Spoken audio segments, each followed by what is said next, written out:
Mes chers camarades, bien le bonjour et bienvenue ici dans le village du Lourou pour un petit reportage sur les pigeons et les pigeonniers qu'on appelle aussi les colombiers. Et croyez-moi, non seulement c'est intéressant mais en plus c'est rigolo. Tiens, la preuve, est-ce que vous savez comment on appelle les éleveurs de pigeons?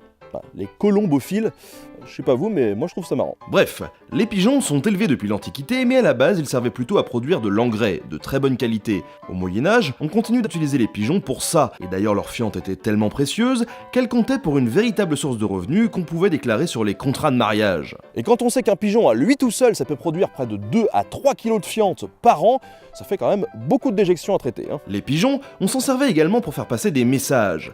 Dans l'Antiquité, on a des récits qui nous racontent qu'ils étaient utilisés pour annoncer le vainqueur des Jeux Olympiques. Mais l'utilisation du pigeon voyageur, elle se démocratise surtout dans le monde musulman, notamment à Bagdad. Pendant ce temps, en Europe, le pigeon voyageur on ne connaît pas, et c'est par l'intermédiaire des croisades, qui permettront aux occidentaux de faire quelques découvertes bien sympathiques, que cette utilisation du pigeon deviendra plus courante, en France notamment. Le problème principal du pigeon, même s'il est assez fiable, c'est qu'en fait il ne peut retourner que chez lui, dans son pigeonnier.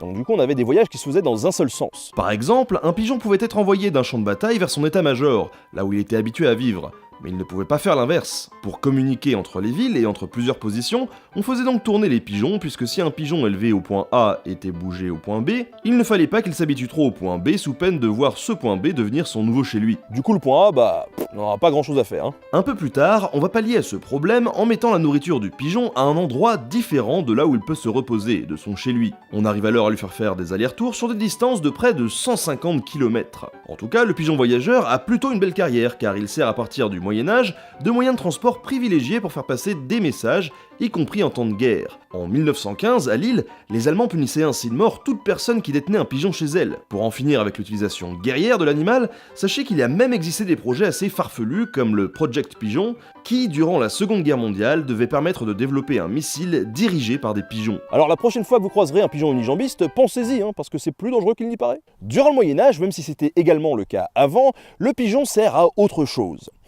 La bouffe. Mais attendez, c'était pas un plat de pécore, le pigeon ça valait cher, et on le sortait seulement pour les grandes occasions. L'administration du roi en engloutissait quelques centaines tous les jours au XIIIe siècle. Avec le temps d'ailleurs, le pigeon va se démocratiser dans les assiettes au point qu'à la fin du XIXe siècle, il n'y a pas si longtemps donc, une ville comme Paris pouvait taper la barre des 2 millions de pigeons par an. Et si vous vous demandez comment on arrivait à assurer une telle demande de viande de pigeon, dites-vous qu'un couple de pigeons, pendant la saison de reproduction, soit la moitié de l'année, ça pond 2 œufs toutes les 5 semaines. Et quand on voit qu'ici, au Lourou, il y a 1600 nids, on se dit que ça devait demander une sacrée logistique. En ce qui concerne l'utilisation des pigeonniers, là aussi il y a plein de trucs intéressants et plein de trucs rigolos à raconter. Tout d'abord, les pigeonniers en France avant le Moyen-Âge, on n'en a pas vraiment de traces, et c'était surtout réservé aux seigneurs, à ceux qui avaient des terres. Autour de moi, vous pouvez voir des trous creusés dans la paroi de ce pigeonnier. Chaque trou, qu'on appelle aussi des boulins, correspond à un petit nid où 2 pigeons vont se loger, et plus on est riche, plus on a de terre, plus on a besoin de pigeons, plus on a de trous, plus le pigeonnier est grand, etc. Il fallait compter en gros 66 acres pour un boulin, soit un carré d'un peu plus de 1600 mètres de côté. Ça donne lieu à des situations assez amusantes lors des mariages par exemple. Bah oui,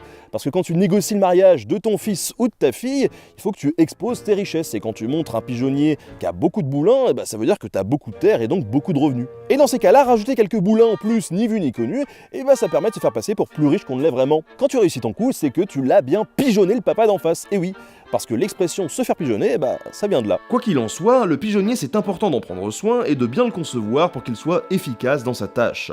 Il en existe de toutes sortes, des triangulaires, des carrés, mais les plus imposants, comme ici, sont souvent ronds. C'est plus pratique pour installer les échelles et aller récupérer les bébés pigeons quand ils sont nés. Le pigeonnier, on construit surtout sur des hauteurs pour qu'il soit bien visible et un peu éloigné des habitations pour éviter de pourrir les toits voisinants. D'ailleurs, au départ, les pigeons c'était une vraie plaie pour les paysans, puisque des nuées d'oiseaux s'abattaient sur leurs champs pour se nourrir, et il était interdit pour eux de les tuer ou de les attraper sans se voir infliger une grosse amende. D'autant que eux, les roturiers, ils pouvaient pas avoir de pigeonniers.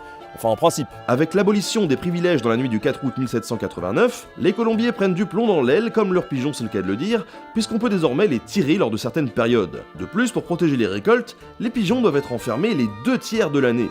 Bientôt les gros colombiers sont laissés à l'abandon car trop cher et trop contraignant à entretenir pour le peu de bénéfices qui en est retiré. Et progressivement, même s'il reste de nombreux colombophiles dans notre pays, la pratique est généralement abandonnée. J'espère que ce petit épisode sur les pigeons vous a bien plu. Honnêtement, moi j'ai été super surpris d'apprendre tout ça. En tout cas, j'ai envie de continuer et de multiplier un peu les reportages comme ça sur le terrain que je mélange avec des images que j'ai trouvées lors de mes recherches.